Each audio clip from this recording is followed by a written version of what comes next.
kembali di ibadah pada pagi hari ini, Minggu 31 Mei 2020. Hari ini adalah hari terakhir di bulan Mei, tapi kita percaya kalau kasih Tuhan tak pernah berakhir dalam hidup kita. Amin. Haleluya. Mari kita mau memuji Tuhan, kita mau selalu bersyukur buat kasih Tuhan yang tak pernah berakhir dalam hidup kita. Haleluya. Berikan sorak-sorai buat Allah kita. Tuhanlah kekuatan dan mazmurku.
Terima kasih Tuhan Yesus.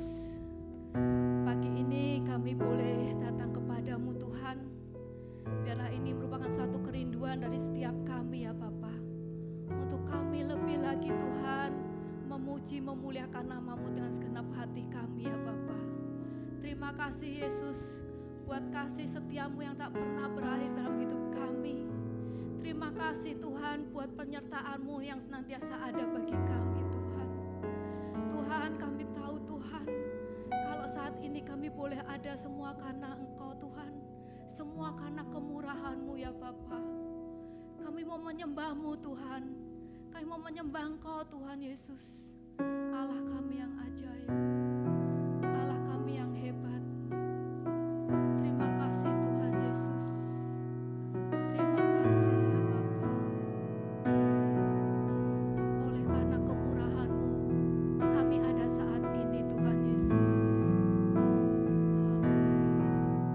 Oleh karena kemurahan Tuhan, ku ada sampai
kasih ya Bapa, kami mau siapkan hati kami untuk menerima kebenaran firman-Mu Tuhan. Kiranya Engkau berkati hamba-Mu yang akan menyampaikan kebenaran firman-Mu ini Tuhan. Berkati dengan hikmat dan marifat dari Engkau Tuhan. Biarlah firman-Mu itu boleh menuntun setiap langkah kami, memampukan kami dan semakin menguatkan kami ya Bapa. Terima kasih Tuhan Yesus, kami sambut firman-Mu dengan di dalam nama Tuhan Yesus Kristus. Haleluya. Amin. Shalom, selamat pagi Bapak Ibu Saudara terkasih dalam Tuhan Yesus.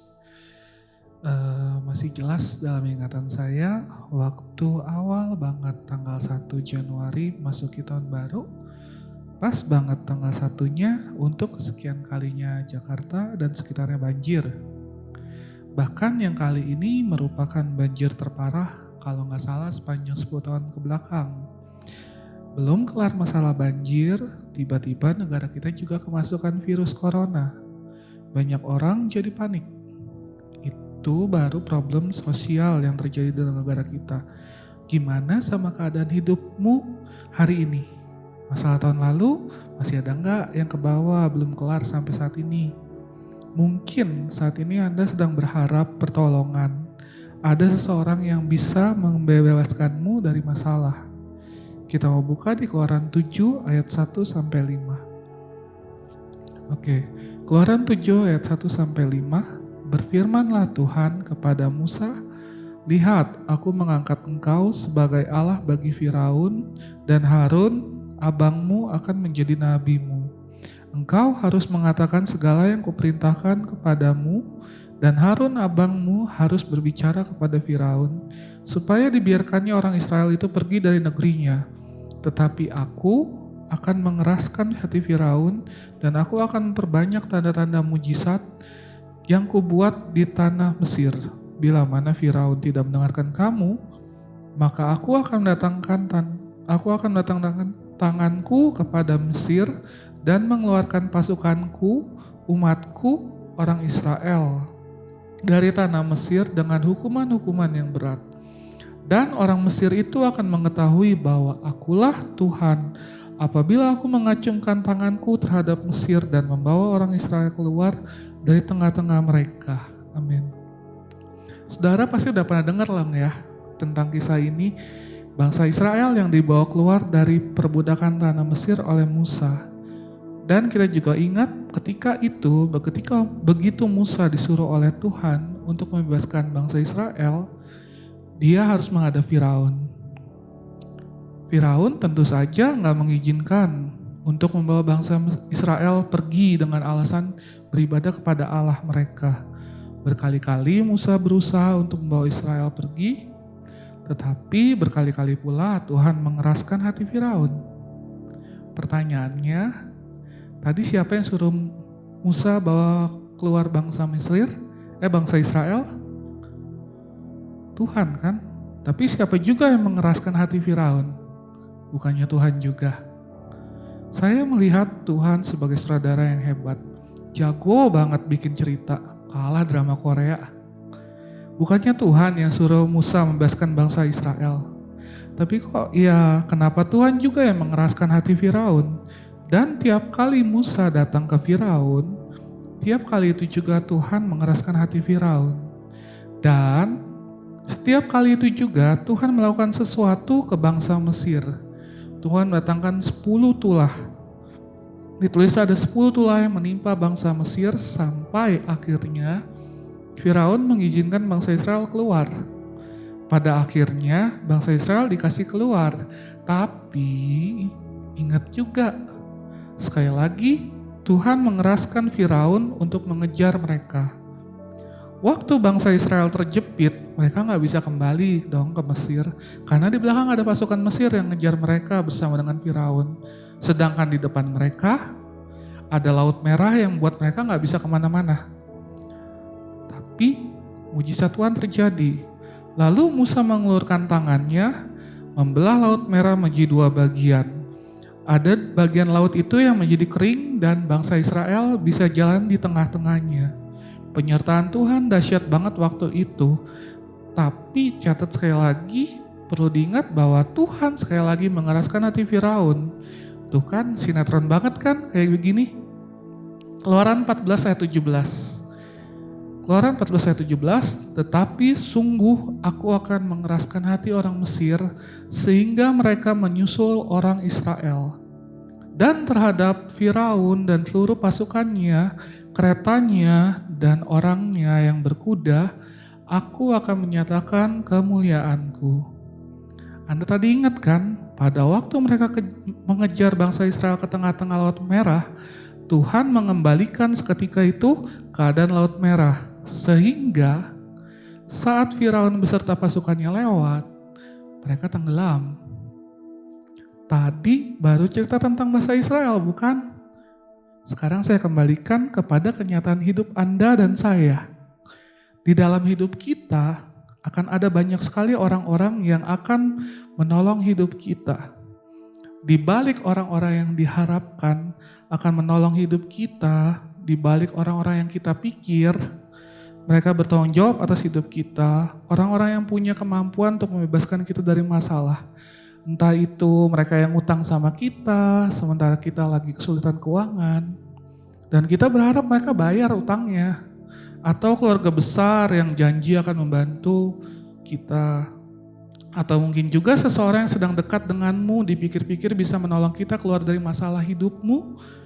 Atau juga mungkin kita datang ke gereja yang kita pikir kita bisa dibimbing dalam melewati masa-masa terpuruk dalam kehidupan kita. Tapi ternyata kenyataannya justru malah mereka mengecewakan kita. Mesir berbicara tentang hidup kita yang lama. Saya mau bilang bahwa semua doa-doa kita yang belum dijawab, putus asa, dan berbagai masalah yang sedang kita hadapi, kita berharap ada seseorang yang bersedia menolong hidup kita. Pernah gak sih kepikiran, sadar gak bahwa mungkin aja Tuhanlah yang sebenarnya mengeraskan hati mereka. Waktu bangsa Israel ngalamin masalah, mereka ditindas, mereka pengen bebas dari Mesir. Tuhan sendiri juga yang suruh Musa bawa mereka pergi. Tapi faktanya apa? Ternyata Tuhan sendiri juga yang mendatangin masalah dengan mengeraskan hati Firaun. Jangan cepat-cepat kecewa sama orang-orang yang mungkin di mata kita mereka salah. Belajarlah melihat dari perspektif yang berbeda. Mungkin aja memang Tuhan yang ngizinin mereka jadi kayak gitu sama kita. Tuhan bisa aja kok ngerubah karakter orang, itu gampang banget. Anak-anak kita yang udah difasilitasi semuanya tapi sekolahnya gak bener, kerjanya gak bener, kita modalin usaha tapi malah dipakai buat foya-foya. Dengar ini, dibalik semua masalah yang kita hadapi, pernah gak Anda kepikiran begini, jangan-jangan ada maksud Tuhan bahwa Tuhan mengizinkan kita mengalami ini. Yang pertama, saya mau bilang semua masalah yang terjadi di hidup kita tujuannya cuma satu. Tuhan ingin kita mengalami Dia. Bahwa pengalaman berharga dalam hidup ini adalah ketika kita pertama kali ketemu Tuhan. Masa-masa sulit yang saya temukan, masalah yang kita hadapi, itu menjadi waktu di mana kita benar-benar ketemu Tuhan. Dan saya pun merasakan di masa-masa sulit dalam hidup, justru Tuhan mengajarkan banyak hal. Pernah gak sih ngalamin di sebuah situasi terjepit seperti bangsa Israel, ke depan, ke belakang, kanan, kiri, gak ada jalan. Mau turun pun juga gak ada jalan. Ingat, bunuh diri bukan pilihan. Satu-satunya arah yang bisa kita pandang cuma ke atas. Hanya berharap sama Tuhan aja. Masa-masa kejepit itu adalah masa-masa di mana kita bisa mengalami Tuhan. Kita bisa ketemu Tuhan.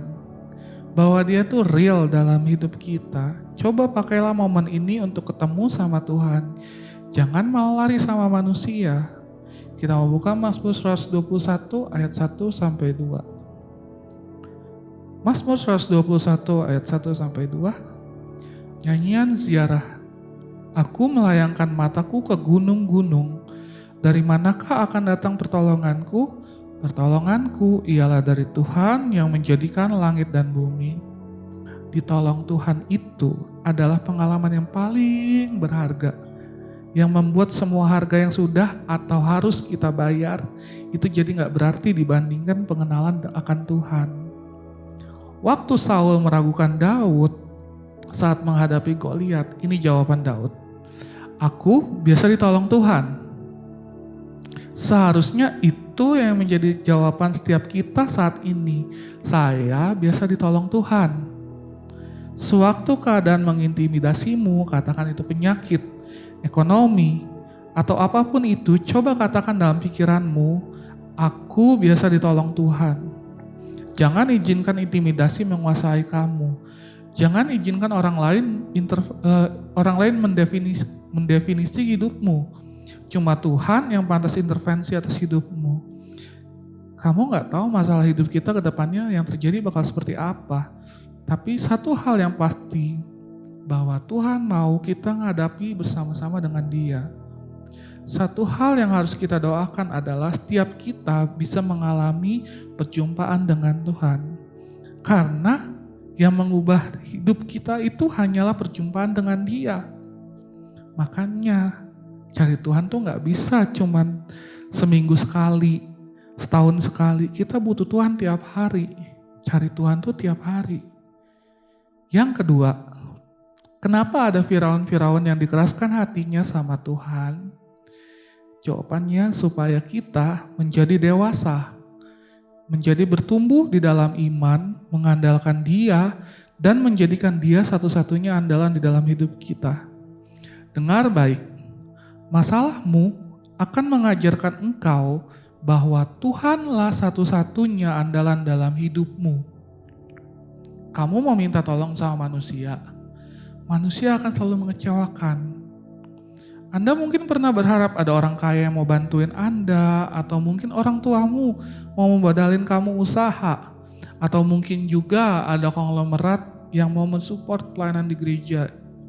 Jangan marah sama mereka ketika mereka tiba-tiba mengulurkan tangannya, mengabaikanmu, kasih harapan yang kosong. Karena mungkin aja Tuhanlah yang mengeraskan hati mereka. Akan ada pintu mujizat yang akan dibuka. Masing-masing orang itu memiliki hak bebas menentukan apa yang jadi pilihan atas responnya. Kita gak bisa sesuka hati memaksakan kehendak kita pribadi sama orang lain. Masing-masing orang bertanggung jawab atas hidupnya. Biarpun ada Roh Kudus di dalam hidupmu, tapi tetap endingnya pilihan kamu yang akan menentukan. Betul bukan? Tapi perlu diingat juga bahwa setiap pilihan itu juga disertai dengan akibat. Semua pilihan akan memiliki resikonya sendiri. Jadi andalkan Tuhan sungguh-sungguh. Tuhan gak akan tinggal diam. Saya baru sadar setelah semua ini terjadi. Kenapa? Kenapa semua orang seringkali mengecewakan? Jawabannya cuma satu. Supaya gak ada yang tepuk dada dan bilang, tuh dia berhasil gara-gara gua yang bantu tuh. Itu juga termasuk saya sendiri juga gak bisa ngaku-ngaku. Saya sukses karena usaha saya sendiri. 1 Raja-Raja 17 ayat 8 sampai 9. 1 Raja-Raja 17 ayat 8 sampai 16. Kita mulai dari 8 sampai 9 dulu ya. 1 Raja-Raja 17 ayat 8 sampai 9. Maka datanglah firman Tuhan kepada Elia. Bersiaplah ke Sarfat yang termasuk wilayah Sidon dan diamlah di sana. Ketahuilah, aku telah memerintahkan seorang janda untuk memberi engkau makan. Tuhan bilang ke Elia, Elia, udah gak ada makanan di sini. Aku mau engkau ke Sarfat. Sebenarnya di Sarfat juga sedang kekeringan dan juga kelaparan. Tapi di sana Tuhan memerintahkan seorang janda untuk memberi Elia makan. Perlu diketahui di zaman Elia, janda itu termasuk dalam golongan orang-orang yang kurang mampu, yang justru sebenarnya membutuhkan pertolongan. Tapi Tuhan mau Elia ketemu sama janda tersebut. Sepertinya nih ya, Tuhan lagi bercanda sama Elia. Elia, kamu lagi lapar kan? Aku akan kirim kamu ke orang yang paling miskin. Di situ kamu bakal dapat makanan. Mana mungkin Tuhan, kelaparan di mana-mana, semua serba susah. Kirimin aku ke bisnismen kek, pengusaha gitu atau apa kek, kenapa mesti janda coba? Lalu di ayat 10, sesudah itu ia bersiap, lalu pergi ke Sarfat. Setelah ia sampai ke pintu gerbang kota itu, tampaklah di sana seorang janda sedang mengumpulkan kayu api. Ia berseru kepada perempuan itu, katanya, cobalah ambil bagiku sedikit air dalam kendi supaya aku minum. Jadi Elia sudah sampai di gerbang kota dan dia bertemu dengan janda tersebut. Terus Elia ngomong gini, Bu, tolong ambilin air dong. Perlu Anda tahu, di zaman itu gak ada aqua botol. Gak ada tuh pedagang aqua keliling lewat mondar-mandir. Ambilin air, itu berarti si janda harus menimba airnya dulu, baru dikasih ke Elia. Mungkin bagi si janda, tuh rese banget sih ini orang, baru juga ketemu, gak lihat apa gue lagi sibuk, pakai minta ambil air segala lagi. Tapi Elia kayaknya lagi BM deh, mirip-mirip kalau orang lagi dapet, banyak maunya. Kita lanjut ayat 11. Ketika perempuan itu pergi mengambilnya, ia berseru lagi, cobalah ambil juga bagiku sepotong roti. Udah minta air, Elia juga minta roti.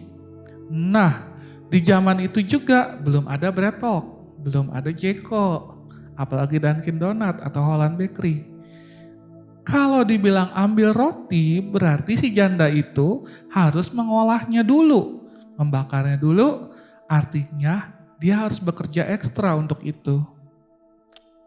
Apa yang terjadi? Ayat 12, perempuan itu menjawab, demi Tuhan Allahmu yang hidup, sesungguhnya tidak ada roti padaku sedikit pun, kecuali segenggam tepung dalam tempayan dan sedikit minyak dalam buli-buli. Dan sekarang aku sedang mengumpulkan 2-3 potong kayu api. Kemudian aku mau pulang dan mengolahnya bagiku dan bagi anak-anakku. Dan setelah kami memakannya, maka kami akan mati. Kamu minta air, oke, kita terima. Kamu minta roti, yang kita punya ini cuma segenggam tepung dan sedikit minyak. Saking terpuruknya keadaanku dan anakku, ini adalah orahan terakhir kami dan setelah ini kami akan mati kelaparan. Saat ini sang janda sedang berada dalam keputusan yang sulit. Kamu lapar, saya lebih lapar lagi sama anak-anak saya. Kamu mau makan? Ini sisa makanan kami yang terakhir. Pernah gak sih Anda berada di posisi ketika kamu udah gak punya apa-apa lagi, tapi Tuhan minta kita melakukan lebih. Kita lupa bahwa Tuhan yang menyediakan segala yang kita butuhkan. Dari sejak kita kelahir sampai segede ini, semuanya kan dari Tuhan, betul? Saat Tuhan minta, kita jawab, Tuhan tuh gak tahu situasi saya saat ini. Sorry Tuhan, tapi kalau saya kasih ini, saya bakal mati. Kita lupa bahwa Tuhanlah yang menyediakan segala-galanya dalam hidup kita. Kita lanjutkan kisahnya di ayat 13 dan 14. Tetapi Elia berkata kepadanya, janganlah takut, pulanglah, buatlah seperti yang kau katakan. Tetapi buatlah lebih dahulu bagiku sepotong roti bundar kecil daripadanya, dan bawalah kepadaku, kemudian barulah kau buat bagimu dan bagi anakmu.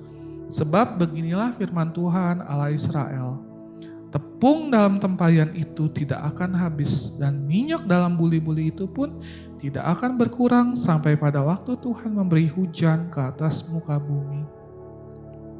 Saat ini janda berada dalam persimpangan di hidupnya. Elia menguji kesetiaannya akan perkara yang kecil. Intinya sang janda sedang dalam keputusan bahwa ia harus melangkah dengan iman, bahwa Tuhan yang akan mencukupi segala-galanya. Tetapi janda ini melakukan hal yang benar di mata Tuhan. Ayat 15 dan 16. Lalu pergilah perempuan itu dan berbuat seperti yang dikatakan Elia. Maka perempuan itu dan dia serta anak perempuan itu mendapat makan beberapa waktu lamanya. Tepung dalam tempayan itu tidak habis dan minyak dalam buli-buli itu tidak berkurang seperti firman Tuhan yang diucapkannya dengan perantaraan Elia. Ada hal yang menarik. Kalau diperhatikan baik-baik, ada hal yang menarik dari kisah ini.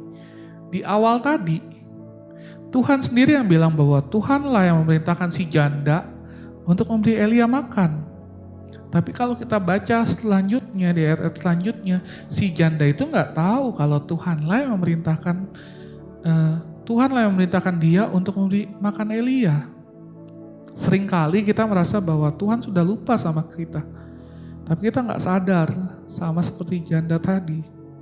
Saat janda itu nggak ngerti apa-apa, apa yang akan terjadi ke depannya, Tuhan sudah menyediakan yang terbaik baginya. Amsal 10 ayat 22, berkat Tuhanlah yang menjadikan kaya. Susah payah tidak akan menambahinya. Dengar ini, yang bikin kaya itu Tuhan. Berkat itu perjanjian. Dan kaya itu akibat kamu hidup dalam perjanjian. Apa ukuran yang diberkati Tuhan itu harus selalu kaya raya? Mintalah kepada Tuhan bukan harta, tapi kasih karunia untuk bisa menikmati semua berkat Tuhan. Kenapa mesti kasih karunia? Untuk menikmati. Kamu bisa tidur di atas kasur, katakanlah merek King Coil yang harganya puluhan juta. Atau kamu juga bisa naik mobil Mercy yang harganya ratusan juta, bahkan sampai miliaran. Itu kan dari Tuhan. Orang kaya banyak duitnya, tapi yang susah tidur juga banyak. Kamu bisa makan yang enak-enak dengan mulutmu, itu kan dari Tuhan. Uangmu cuma bisa beli steak yang enak-enak, yang mahal, yang enak-enak. Tapi rasa enak itu sebenarnya dari Tuhan, bukan? Di rumah kamu punya toilet duduk yang kalau tiap kita lewat, kebuka sendiri. Terus tombolnya ada banyak yang bisa angetin pantat kita. Yang harganya bisa sampai ratusan juta. Tapi kalau Tuhan bikin kamu mampet, gak bisa pup, gak ada gunanya tuh toilet, buang aja. Dengar ini, jangan minta kaya karena kekayaan gak bisa bikin kita bahagia. Buat apa kita kaya kalau kita gak bisa menikmatinya, betul kan? Yang ketiga, seringkali Allah mau berbicara dengan kita lewat situasi. Saat Allah berbicara lewat situasi itu punya pengertian begini. Meskipun kita punya pengalaman rohani tertentu, entah mungkin kita pernah ngelihat malaikat lewat depan kita atau bilang sama kita, atau mungkin kita pernah berjumpa dengan Tuhan, apapun pengalaman rohani saudara, tapi tetap situasi merupakan bahasa Allah untuk berbicara, untuk mengajar kita. Kalau kita nggak bisa melihat situasi sebagai cara Allah, di situ bahayanya kita. Kenapa orang Kristen bisa jatuh?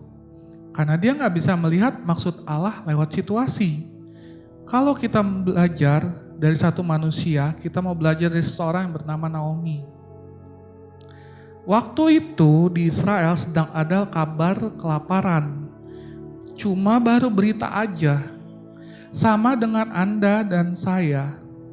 Kita banyak mendengar belakangan ini berita-berita yang buruk, bukan dalam kehidupan kita. Entah itu virus corona lah, ekonomi yang melambat, menurun, kematian, dan yang lain-lain.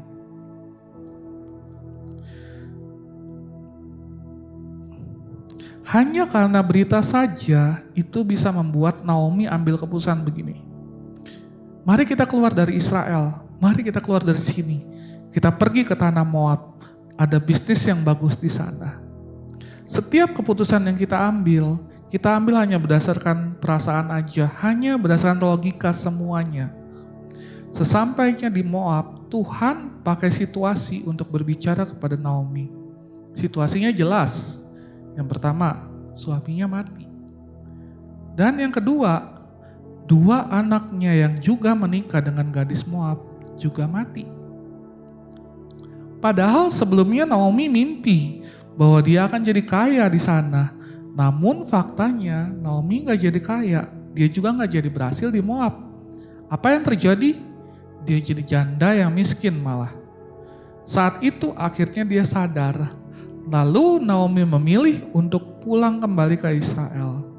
Tetapi sekali lagi Allah dengan segala kekreativitasannya tiba-tiba menggerakkan hati. Dia pakai Ruth. 2 anak mantunya mau ikut Naomi, tapi Naomi larang mereka. Dia udah gak punya anak lagi untuk mantu-mantunya. Kalaupun dia melahirkan, masa kan kamu mau tunggu anak saya sampai besar baru mau menikah dengan kamu. Tapi saudara lihat Ruth. Ruth ikat perjanjian dengan Naomi. Bangsamu, bangsaku, Allahmulah Allahku. Ruth pulang bersama dengan Naomi kembali ke Israel. Sampai di sana pun Naomi dan Ruth masih susah. Masih hidupnya susah, melarat, miskin. Ruth tetap harus bekerja untuk memberi Naomi makan. Ruth cari kerja dan dia kerja di ladangnya Boas. Waktu dia kerja, Boas yang menjadi bosnya jatuh cinta dengan Ruth. Dan akhirnya Ruth menikah dengan Boas. Mari kita lihat karya Allah ini. Dari pernikahan Ruth dengan Boas, Ruth punya anak, salah satu anak dari Boas itu namanya Isai. Siapa Isai? Kita tahu Isai punya keturunan yang namanya Daud. Jadi Isai itu bapaknya Daud. Dari Daud lahir siapa? Yesus. Naomi mungkin buat salah. Naomi telah pergi ke tempat yang Tuhan gak suruh dia pergi. Tapi waktu Naomi bilang saya mau kembali, Allah robah kesalahan itu menjadi kebaikan baginya. Tuhan akan selalu memakai situasi untuk mengembalikan kita ke jalurnya sesuai dengan rancangan Dia. Sejauh apapun kita melenceng, tetap akhirnya Tuhan akan pelan-pelan arahkan kita kembali. Makanya waktu ada situasi datang dalam hidupmu, jangan marah-marah sama Tuhan, sama kayak saya biasanya. Tapi gini, ada apa ini Tuhan? Apa yang salah dari saya? Belajar mendengar suara Tuhan lewat situasi. Kita saat ini ada dalam keadaan yang sangat gak bisa dipastikan.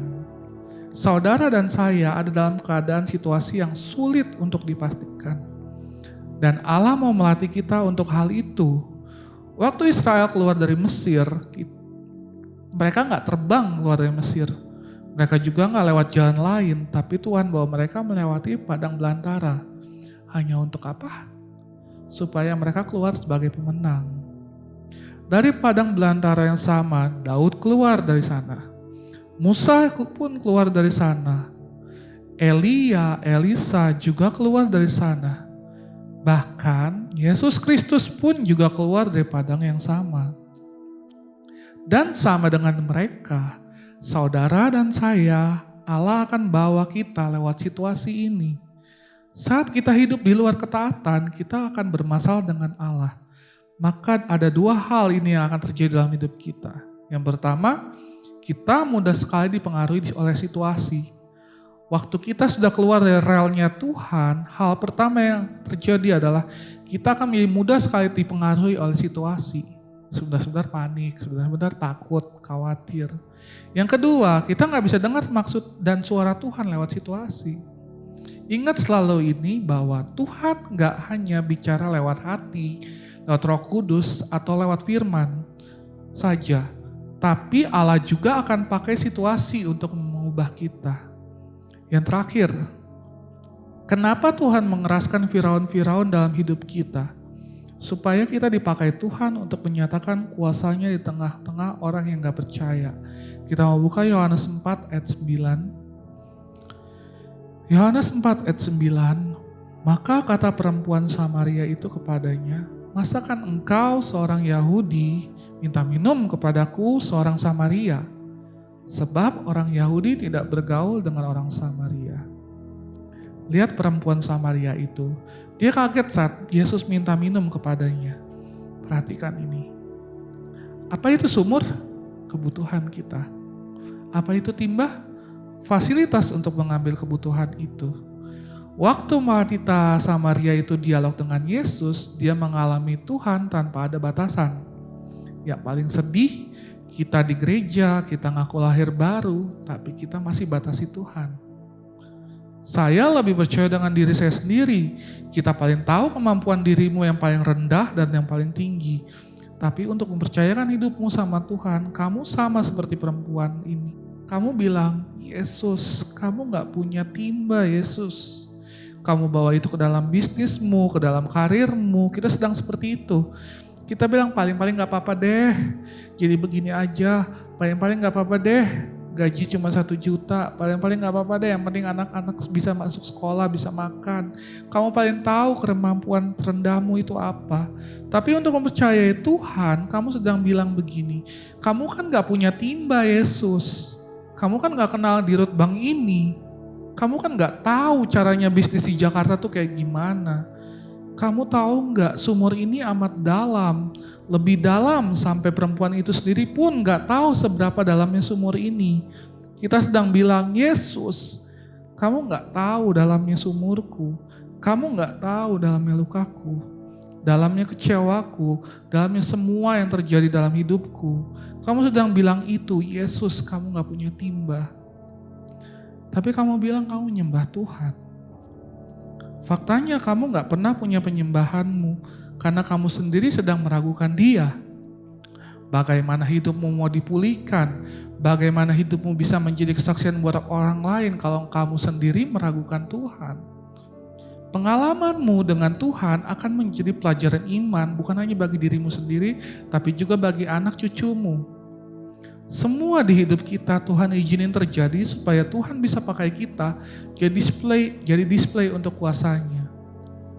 Kalau Anda ada di tengah-tengah masalah saat ini, dengar firman Tuhan ini. Bereaksilah yang benar di tengah-tengah masalah. Jaga perkataanmu, jaga sikapmu, jaga perbuatanmu. Karena kesemuanya itu adalah doamu. Kita tahu bangsa Israel sebagian besar nggak masuk tanah perjanjian. Setelah bersusah payah di padang gurun. Kenapa coba bisa begitu? Karena mereka bersungut-sungut. Hari ini apa yang jadi pergumulanmu? Apa yang jadi harapanmu? Apa yang jadi doamu? Dengar ini baik-baik, jangan bersungut-sungut. Bahkan suami kita yang belum kenal Tuhan pun bisa diselamatkan. Bukan karena perkataan firman Tuhan aja, tapi juga karena kesalehan kita. Karena hidup kita jadi teladan buat mereka. Di tengah-tengah masalah keluarga, bisnis, pekerjaan, apapun yang kita alami, jangan komplain, jangan salah-salahin orang terus. Bereaksilah benar ketika Anda menghadapi masalah. Supaya apa? Supaya jangan sampai sungut-sungutmu itu membuatmu gak masuk dalam perjanjiannya. Saya mau tutup dengan satu kutipan ini. Tuhan bisa menggunakan apapun termasuk masalahmu. Dan Tuhan pun juga bisa menggunakan siapapun termasuk musuhmu untuk membawamu ke dalam janjinya yang sempurna. Jadi mari kita bertindak yang benar. Amin. Tuhan Yesus berkati. Puji Tuhan, kita sudah diberkati oleh firman Tuhan. Tiba waktunya bagi kita untuk kita bersyukur kepada Tuhan untuk apa yang telah Tuhan perbuat dan Tuhan nyatakan bagi kita. Kita akan masuk dalam doa dan sebelumnya kita panjatkan pujian Aku Percaya.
Yesus yang baik, kami bersyukur kepada-Mu Tuhan.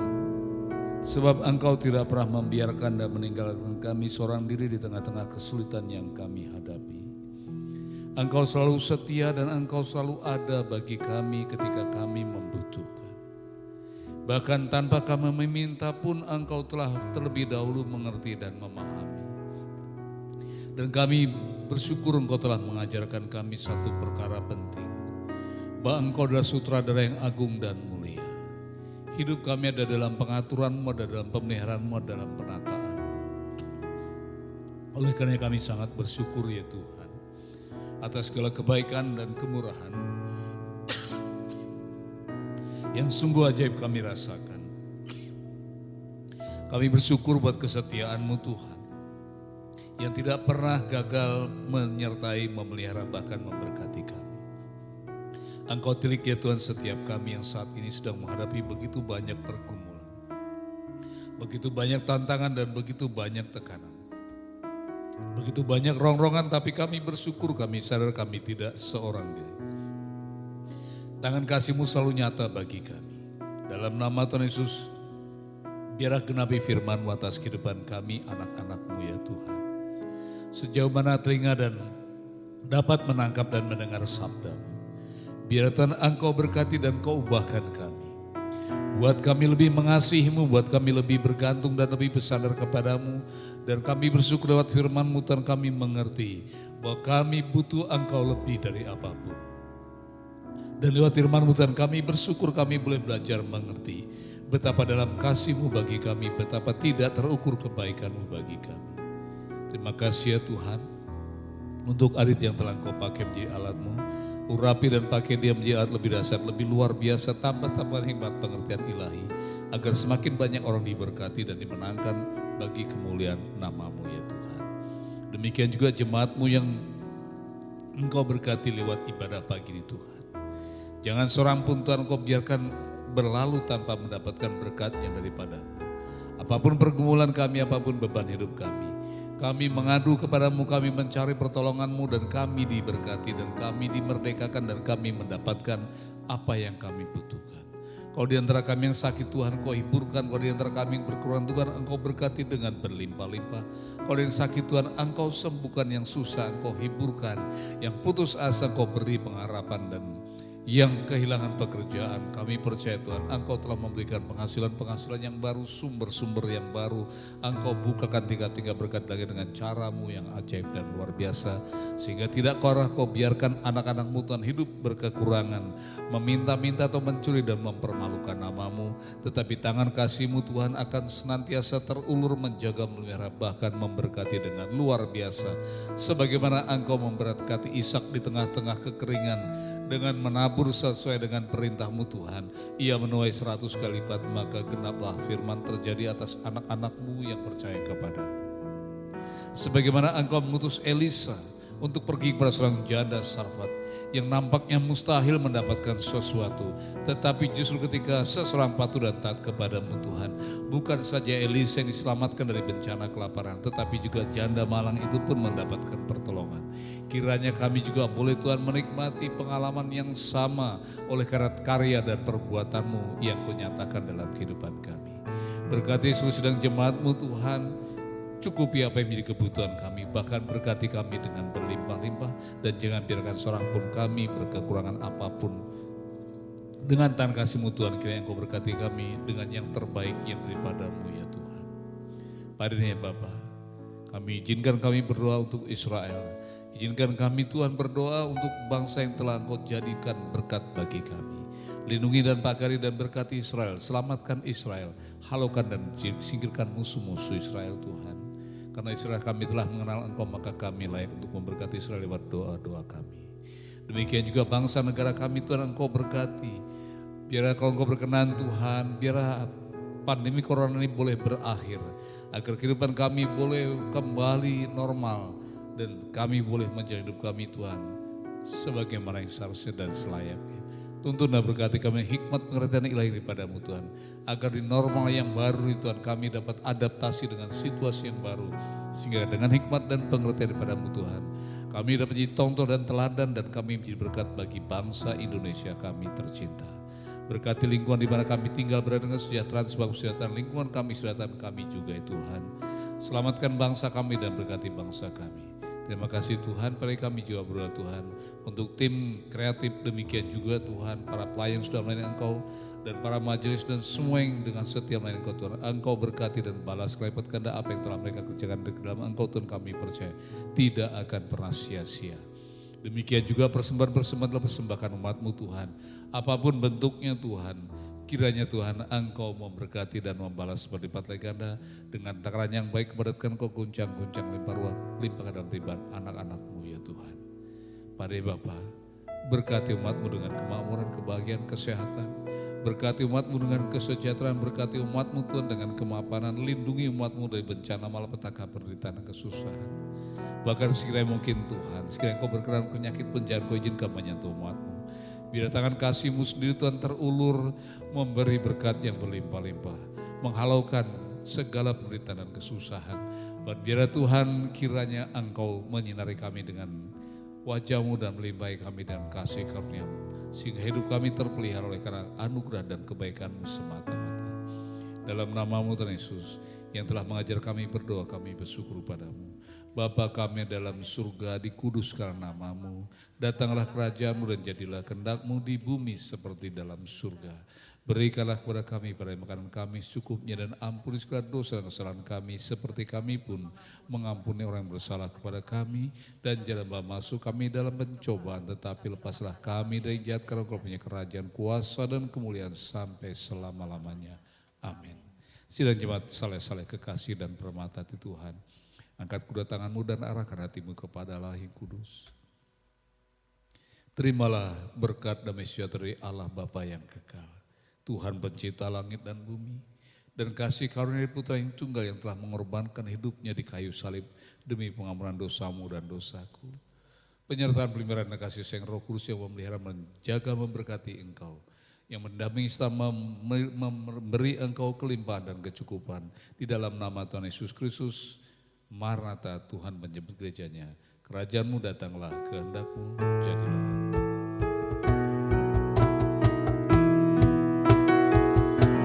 Kerajaan-Mu datanglah, kehendak-Mu jadilah, di bumi seperti di surga. Kerajaan-Mu datanglah, kehendak-Mu jadilah, di bumi seperti di surga. Muliakanlah Raja segala raja, penguasa